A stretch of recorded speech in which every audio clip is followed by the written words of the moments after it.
اهلا بيكم معايا فيديو جديد تاني وفيديو جديد تاني على طول. كريم حسن من قناه كريم حسن. النهارده فيديو جديد ومختلف. النهارده هقول لكم بقى طلعت العيد، بما اننا داخلين على عيد. النهارده واقف اصلا، كل سنه وانتم طيبين. النهارده بقى قلت اعمل لكم ايه زي خروجه كده، عشان لو تخرج في العيد، عايز تخرج في العيد اقول لك تروح فين. نفسك في فرايد تشيكن، نفسك في برجر، نفسك في بيتزا، في اي حاجه انا جبت لك اجمد مطعم من كل حاجه موجوده. يعني كل حاجه، كل مطعم بيعمل حاجه حلوه جبتها لك. يعني احنا جربنا حاجات كتير قوي معانا، احنا تقريبا دخلنا في 120 مطعم في المحل جربناهم معانا في القناه، فجبت لك اجمد واحد بقى في كل حاجه. فيلا بينا نشوف. لو عايز تاكل بيتزا تاكلها منين؟ نخش بالبيتزا.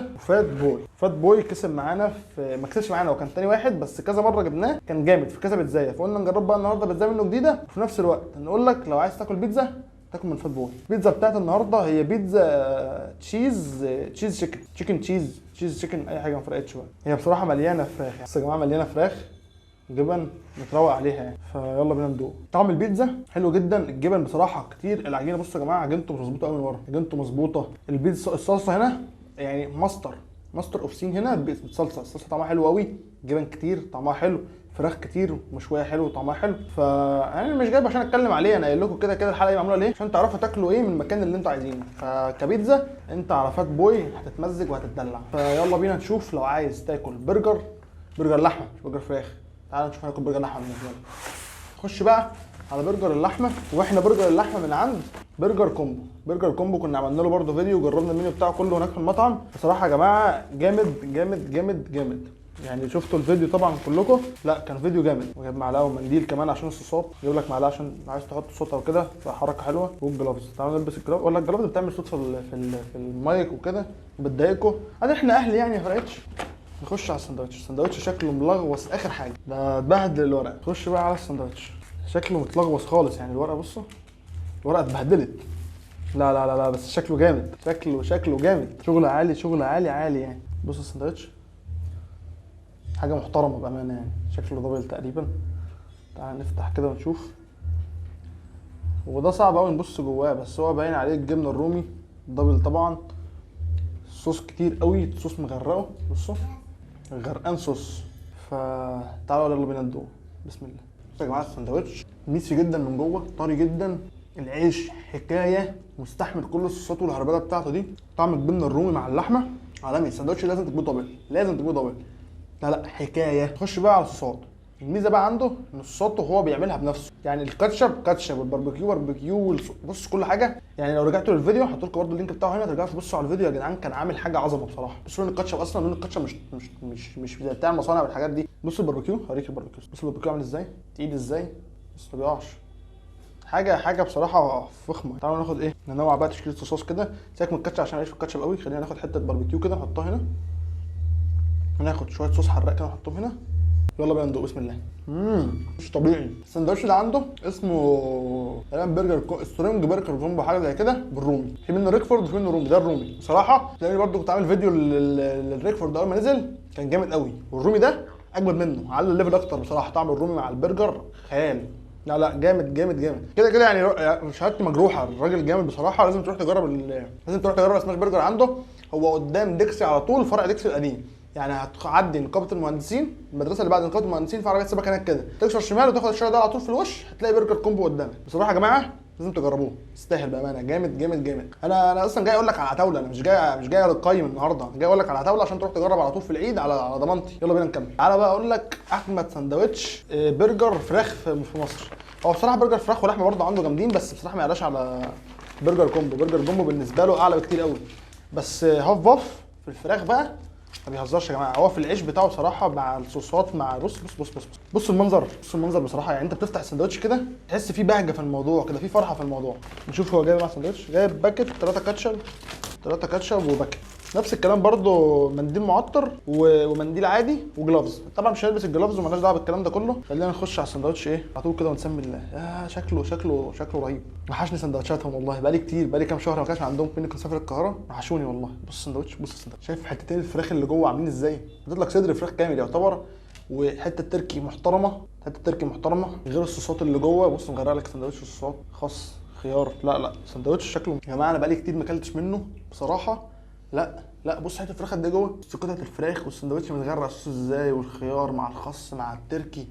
كل حاجه في السندوتش مبينه نفسها، تركي بجد. الفراخ حجمها محترم، تتبيلاتها مش طبيعيه، مع العيش الجامد اللي مستحمل كل الكلام ده، وطعمه حلو قوي. لا طعم التركي بتاعه كمان تركي اصلي حلو جدا بصراحه، ما فيهوش كلمه. يعني انا بقول لك، انا مش بهزر، انا جايب لك ان انت تروح تاكل على طول، تسمع مني وتروح تجرب على طول وتاكل وتقول لي رايك. ما بيهزرش. طب انت بقى مالكش في الحاجات بقى الايه بتوع ولاد الناس دي، اللي هو سندوتش برجر وبتاع وبيتزا، ليك في الاكل الحرش على طول. ديك بقى احلى كبده وسجق، ويلا بينا نشوف الكبده والسجق الصح تاكلهم من عند ملاك اسكندريه. ازوزه حلو وكل حاجه، على عيني وعلى راسي، بس ازوزه بحسه بتاع ولاد ناس شويه، يحط لك بقى بوكسات وسندوتشات غاليه وبتاع. انا ماليش في الشغل ده يا باشا، خلينا في الحرش بتاعنا الجميل، طبق المخلل المعتبر كده. خلينا في الاكل الحرش بتاعنا الجميل، بس بقى سندوتشات البرجر والحاجات دي. سندوتش احنا جايبين سندوتشين من عنده، كبده مشويه ب 24 والصدق ب 18. هو كاتب صدق مش سجق، وصدق ب 18. حاطط علبه طحينه. بص بقى الكيس ده تحس ولاد ناس، مش ولاد ناس. قرن الشطه، شويه ليمون، علبه طحينه. لا شغل عالي بصراحه، شغل عالي ويحترم من ملاك اسكندريه. انا عامل للمشوي باكج وللعادي الاسكندراني باكج، فشغل يحترم. تعرف افتح الطحينه. بص بقى دي الكبده المشويه، كبده ومعاها بقدونس بس، من غير اي اضافات ولا افتكاسات. هو جاب لك الطحينه بره لو عايز تحط طحينه برضه. ايه ده؟ هو ايه ده؟ معلش، هو ده السجق. هو ده السجق، سجقيتين وحته فلفل. ده كل اللي في السندوتش جوه. بص يعني هي دي ودي، وعشان ما ننساش برضه دي. هو ده السجق الاسكندراني. بس كانش كده بصراحه، كانش كده قبل كده. لو رجعت الفيديو احسن كبده وسجق مش هتلاقيه كان كده، مش عارف ماله. هو السجق بلدي وكل حاجه على عيني وعلى راسي يعني، بس يعني شويه طماطم، شويه فلفل، شويه بصل، دي تتبيله، اديني اي حاجه زياده يعني، مش كده. تعال ندوق الكبده الاول. هنبتدي بالكبده وندوق.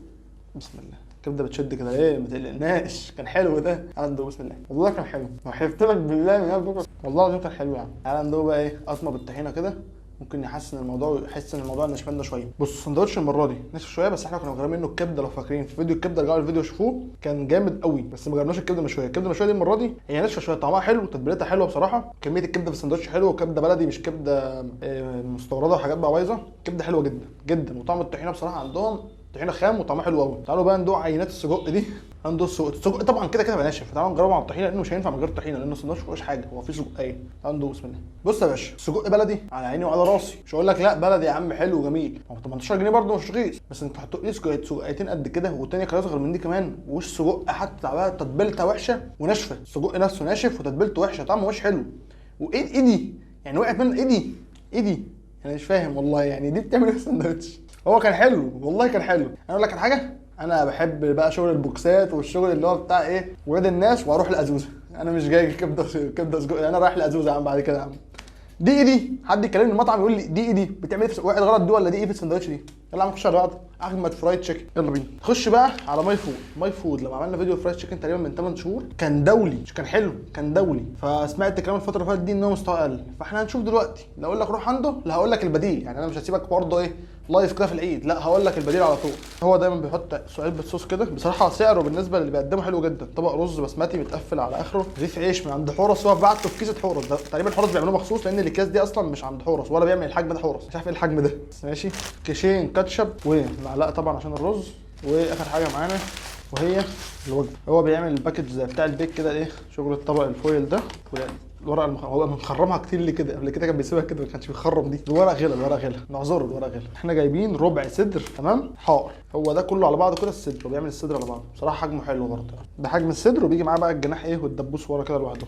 قبل ما نخش في ده تعالى ندوق كده البطاطس. طبعا ما بتتاكلش دليفري، لا والله حلو، هي طعم تتبيله، وطعم تتبيله باين برضه حلو، بيحطوا عليها بهارات اللي هي الشرق الاقصى دي، بس حلوه جدا. بص بقى طبق الرز، طبق مليان على اخره، في ذره بسله، الرز البسمتي كده وبساع، يعني رز بالخضار شكله جامد ومليان على اخره. تعالى ندوق كده. بسم الله. لسه زي ما هو على وضعه. الرز بتاعه يا جماعه ما يتقارنش، والله العظيم ما يتقارن. الرز بتاعه حلو قوي قوي، ومليان خضار من جوه، بسله وذره وجزر. لا الرز بتاعه طعمه حتى حلو، تتبيلته حلوه، وكل حاجه فيه حلوه. والصوص ده تقريبا سويت شيلي، طعمه رايق. تعالوا بقى نخش في الايه الحدث الرئيسي، نخش على الفراخ. تعالوا ايه نقطع حته كده الفراخ ونشوف التتبيله واصله لجوه ولا لا. ايوه هو ده، انا بحب ماي فود بقى عشان الحته دي. بصوا يا جماعه، تتبيله جوه النساير، جوه في النساير، سعر الصدر واصله لكل حته جوه النساير، داخله جوه الفرخه نفسها، فدي ما بتلاقيهاش في اي مطعم. عشان نقطع حته كمان كده من جوه. بص اوريك التتبيله داخله لحد فين جوه. شايف التتبيله فين؟ شغل البيك ده، شغل بيك على ابوه ده. تعالوا ندوق يلا. بسم الله. ندوق. بسم الله. بصوا يا جماعه، اكبر ميزه فيه التتبيله واصله لكل حته جوه الفرخه، يعني بتاكل النسير اللي جوه دي، عايز بريدنج معاش اي حاجه، طعم التتبيله واصل، فاهمني؟ طعم التتبيله بتاعه حلو قوي يا جماعه، حلو يعني يعني جيب الوجبه دي شويه الرز زي ما قلت لك هتشوف الفيديو برضه بتاع احسن فرايد تشيكن اتفرج عليه من هنا، نفس الكلام اللي قلت لك، رايقه جدا، التتبيله واصله في كل حته جوه، طعم السبايسي قوي وحلو جدا، حلو وتكيفك، وجبه تضرب في المخ مع شويه الرز دول شويه الصوص الحلوين دول، لا تتدلع مش تاكل، انت هتدلع. بص خلاصه كده النهارده كله جامد زي ما قلت لك، بس بعد ما ملاك اسكندريه لا، هات من ازوزه من الناس، هات بوكس ودلع نفسك يا باشا، وحط لك كبده في بوكس مقامش بس جامد. فانت خليك في ازوزه برضه، لما عملت فيديو الازوزه هتشوفه هنا كان جامد بصراحه، بس انا عملت فيديو مقارنه كان ساعتها كبده اسمه ملاك اسكندريه، ملاك اسكندريه كان لسه فاتح فكان بيعمل كواليتي حلوه، فلما ملاك اسكندريه طول الكواليتي وقعت منه، فلازم يرجع يهتم بالكواليتي تاني، لازم لازم لازم. فكل اللي النهارده دول جامدين جدا وعلى ضمانتي، روح وجرب والله هتلاقي احسن تجربه في المحله كلها، سواء برجر لحمه زي ما قلت لك السماش برجر من عند برجر كومبو، او الفراخ المقليه سندوتش فراخ مقليه من عندها في باف، ده عالمي